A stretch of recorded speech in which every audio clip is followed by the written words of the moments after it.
perché ti amo.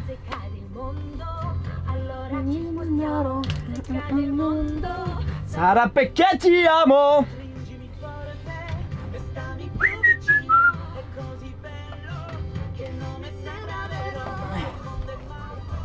Qu'est-ce que tu fais, Charlie, là? Tu sauras pas, mon gars. Tu fais un trou dans ton pantalon? Je fais un trou dans mon pantalon. Mais pourquoi je fais un trou dans mon pantalon? Samedi 6 janvier. Étape. Étape 2, mais première grosse étape. Enfin, non, c'est stage 1. Avant, c'était le prologue. Stage 1, stage 1. Ce matin, on a quoi? On a 56 km de liaison, quoi. 56. Après, première partie de 220 km. Petite neutra. En refueling. 18 minutes de pause, comme d'hab. Ensuite, on a une deuxième partie de 190 km. Et après, 39 km pour rentrer. 9 ou 46. Pas beaucoup, quoi. Donc, petite journée de 500 km pour se remettre en jambes. Si c'est comme hier, ça serait cool. Là, on a les pistes rapides dans le sable. Il n'y avait pas de cailloux hier. C'était bien, enfin pas beaucoup, quoi. C'était pas mal pour se remettre en jambes, honnêtement. C'était bien. Je me suis bien senti sur la moto. La nave, je me suis remis dedans tout de suite. Bon, même si on n'est pas à l'abri de faire une grosse heure aujourd'hui, ça c'est. Ce qui est bien avec le rallye, c'est que les dés ils sont relancés tous les jours. Tu peux être dans les choux la veille, le jour d'après. Le jour d'après être bien. C'est pour ça que pour faire un bon score à la fin de Dakar, c'est vrai qu'il faut réussir à être régulier sur la nave tous les jours. Chose qu'on va essayer de faire encore aujourd'hui. Pas faire comme mon copain Benji Mello, quoi. Le type, il comprend qu'il est pas sur la bonne piste, il fait demi-tour. Puis il fait 2-3 km en sens inverse, quoi. Il voit les mecs arriver, il dit putain, mais les mecs ils sont beaucoup à sens inverse quand même. Ah bah c'est peut-être moi qui suis à sens inverse. Je fais demi-tour. Benji Mello.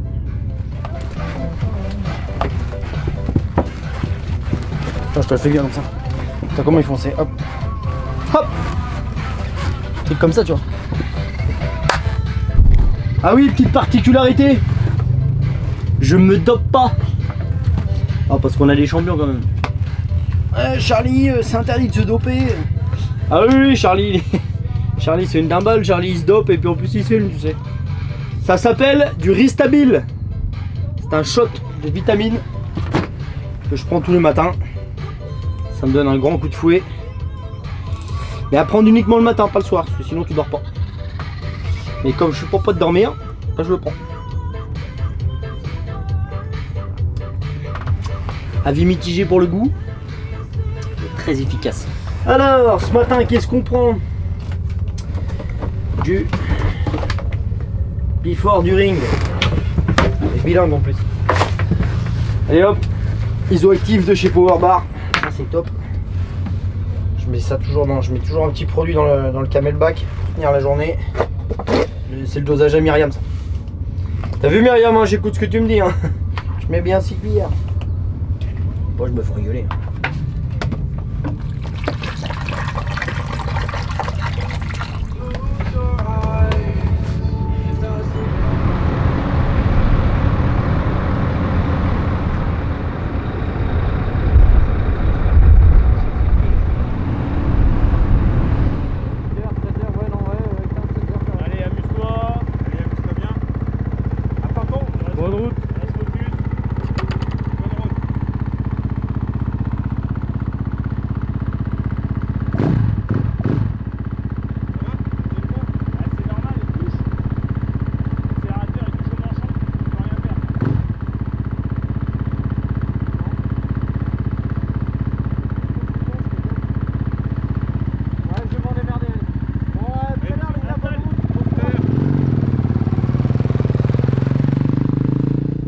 On est sur le point de partir, on vient de finir de ranger tout le matériel. Charlie vient de partir juste devant nous, là il va aller à l'entrée pour son heure de départ. Et puis nous on va prendre la route gentiment, on va quand même, on partira forcément en décalé, on va le laisser partir. Et nous on partira derrière lui quand même, s'il y a moins de problèmes on sait jamais. Et puis on se revoit dans 460 km.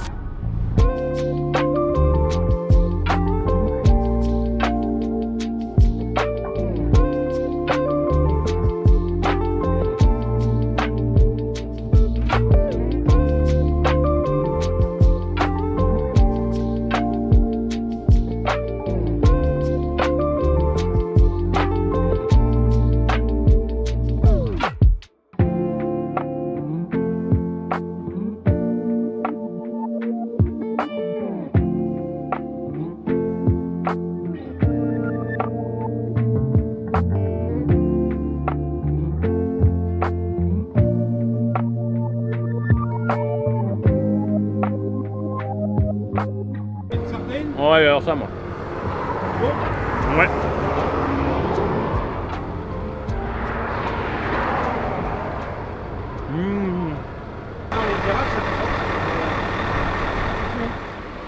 Là cette année je crois qu'on est à 30 centimes.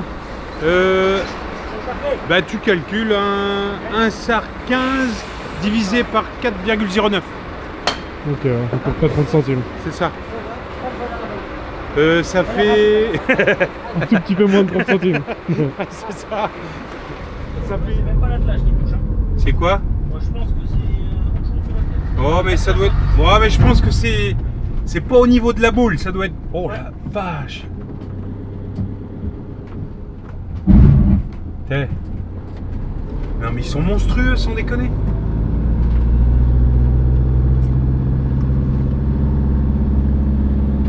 Oh, regarde ça.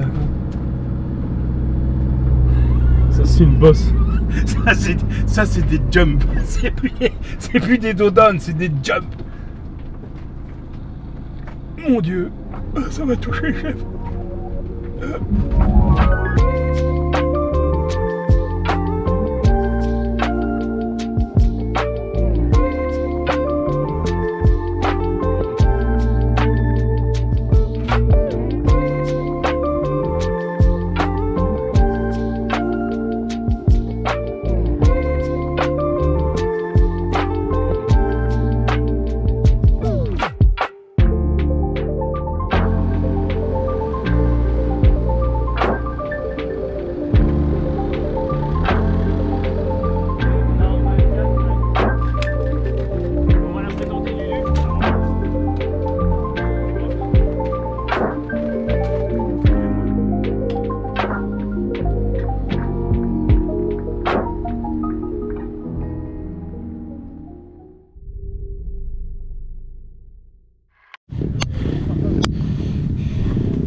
Qu'est-ce que c'est que ce merdier encore? Oh l'eau, les cailloux morts là. Oh là là là là, le travail.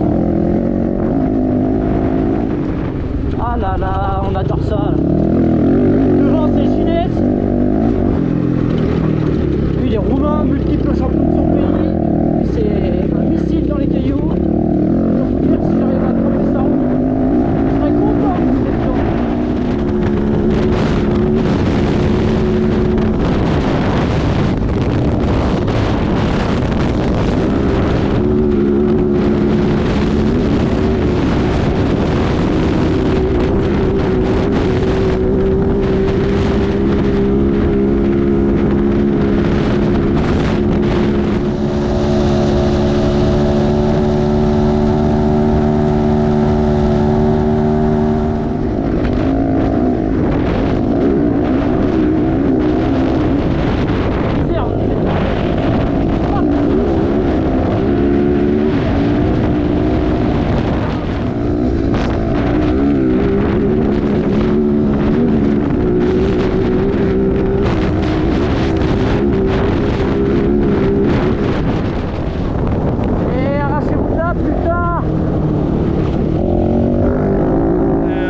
recevoir un message comme quoi il avait pris une petite chute suite à une glisse, une chute même, et qui nous avait cassé un cale-pied et un guidon. Donc je suis déjà allé récupérer un guidon pour pouvoir gagner un maximum de temps. Le cale-pied on verra parce qu'on ne sait pas lequel il a cassé.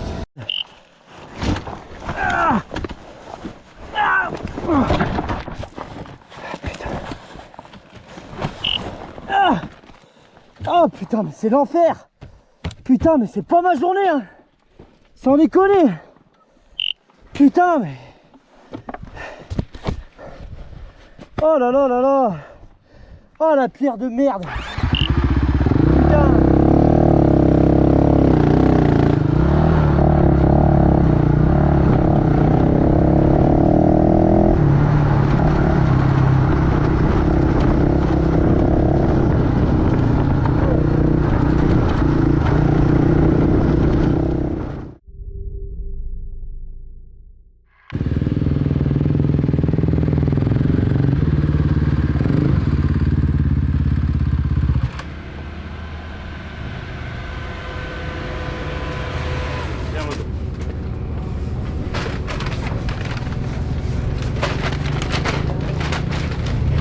C'est la merde. Vous avez eu mon message ou pas? Ouais. Ça va? Ça va? J'ai mal. T'as mal à Non la mais main? là c'est... Vous avez eu mon message, vous avez eu lequel là? Parce que tout à l'heure ça s'envoyait pas. Tombé, ou t'avais Ouais, vous ton avez- guidon tordu et tout. Alors, du coup, ça, c'était quoi? Catastrophique, la moto elle fait ping-pong. J'ai l'impression d'avoir une caravane au cul, c'est n'importe quoi. Je sors, la moto, au lieu de se caler et ne pas bouger, elle part. Dis-toi, ça m'est jamais arrivé de ma vie. J'ai glissé à 120 km/h. J'étais entre 110 et 120 sur une piste, tout droit, et ça faisait juste ça. J'étais même pas assis, mais j'aurais pu la passer assis avec la jambe tendue. Et là, elle a fait. J'ai rien compris. Je vois pas ce que j'ai pu faire comme erreur. J'étais debout, la moto, elle s'assoit pas, elle se cale pas, j'arrive pas à tourner. Dans le sable, quand je m'assois, je me mets sur l'avant de la moto, et la moto, elle doit pivoter. Je pense qu'elle doit s'enfoncer, j'en sais rien. Elle pivote pas. Au kilomètre 9, normalement, j'arrive à tourner, à freiner avec de l'angle. Là, c'était même pas la peine que j'essaie de freiner avec de l'angle. Impossible. C'est-à-dire que dès que j'avais de l'angle, la moto faisait pop, pop, pop. J'ai vu le garde-boue arrière 2 fois. Je comprends pas. Zéro feeling. Là d'habitude je connais ma moto, je sais comment la placer, je sais comment elle réagit. Là je suis sorti à 120 km/h. J'ai pas compris ce qui s'est passé. C'était dur mais pas insurmontable. Il n'y avait rien d'insurmontable. Il y avait des cailloux pendant 150 bornes, ok, mais c'était la merde. Mais moi la misère là c'est le guidon là. C'est le guidon plus leur pose-pied. Leur pose-pied va faire ça sans appui gauche. Truc de débile.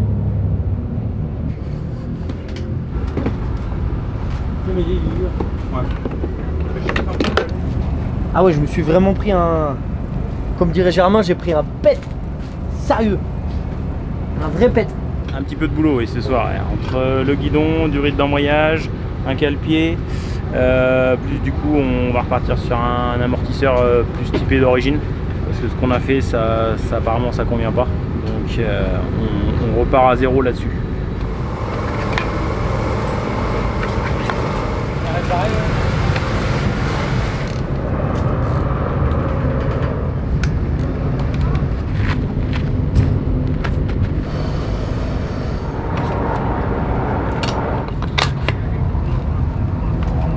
C'est le moment du chargement du scooter, hein, si tu veux filmer.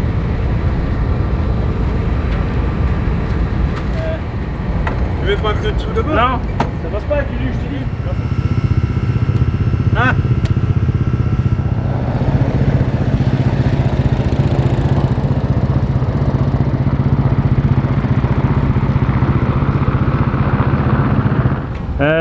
Alors Alexis, comme en fait je galère un peu, tu viens m'aider. Ouais, là je vais changer le guidon. Je commence à détacher un peu tous les éléments qui sont dessus, c'est plus facile quand il est encore sur la moto. Après je vais m'attaquer au montage de l'amortisseur. Bah voilà, comme là il est un peu dans le jus ce soir, je me suis dit que c'était bon de l'aider quoi.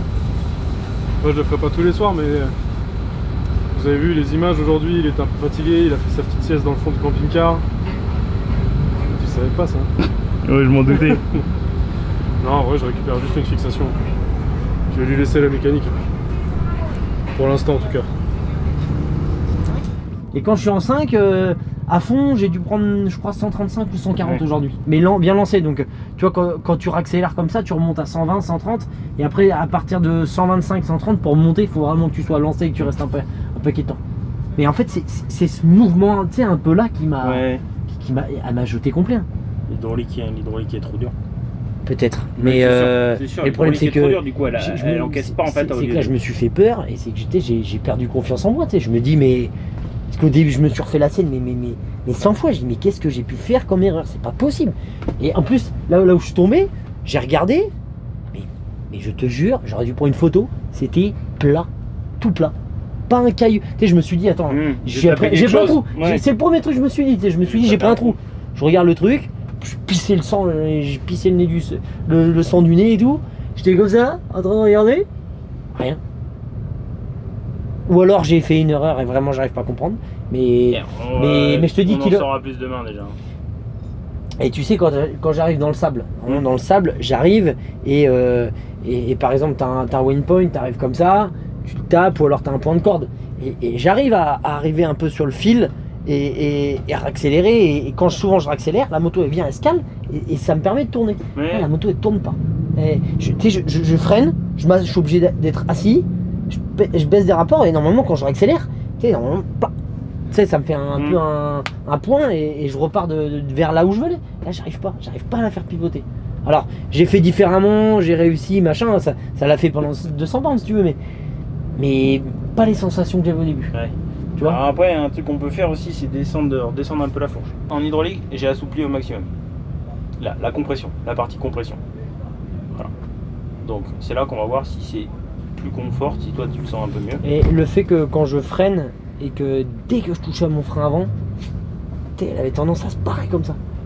Oui, parce qu'elle est peut-être trop dure. D'accord. Ouais, Peut-être normalement, trop dur, elle du est coup. censée être Ouais, travailler. elle est moins. Parce que là où j'ai est- pas le recul et les mots pour t'expliquer, progressive, oui, je suis oui. pas capable de dire si c'est trop souple ou trop mou. Eh oui, c'est Je suis pas capable. non, mais Je suis juste censé te dire. Il n'y a pas grand monde qui sait le dire. Ouais, bah, je sais bien. Mais Ouais. voilà, bon, t'as capté le truc. Oui. Bon, Après, on va essayer. On va encore, voir demain, on verra demain. On essaye comme ça, et autrement, je peux encore réouvrir la fourche et je peux changer les petits ressorts qu'il y a dedans de Conwell que j'ai emmené. Parce que là. Ok. Parce que là, le setting que t'avais fait avant qu'on arrive ici, t'avais durci du coup tout Ouais, ça. j'ai juste freiné un peu l'hydraulique et Ouais. mis des ressorts de Conval Ok. plus durs qui donnent Et une est-ce que- progressivité de fourche. Et là, plus- et là, on les a changés, on a mis des ressorts plus. Non, on a plus mis lourds. les ressorts de fourche, pas les ressorts de cône. Ok. Ça, c'est les ressorts de cône, c'est dans l'hydraulique. Donc là, sur la fourche avant pour demain, qu'est-ce qu'on essaie de J'ai faire? assoupli à mort. T'as assoupli au niveau Voilà, des réglages. vraiment pour que l'huile passe le plus facilement possible. Ok. Voilà, pour qu'elle soit le plus On essaye. onctueuse. Voilà. Et si jamais Et si c'est je sens que ça va. si ouais. déjà tu me dis c'est C'est mieux, mieux. mais on peut peut-être Ok. essayer. À ce moment-là, faut que je rouvre les fourches. Ok. Voilà. Vas-y, ok. Vas-y, on fait ça. Ok, merci. Alain.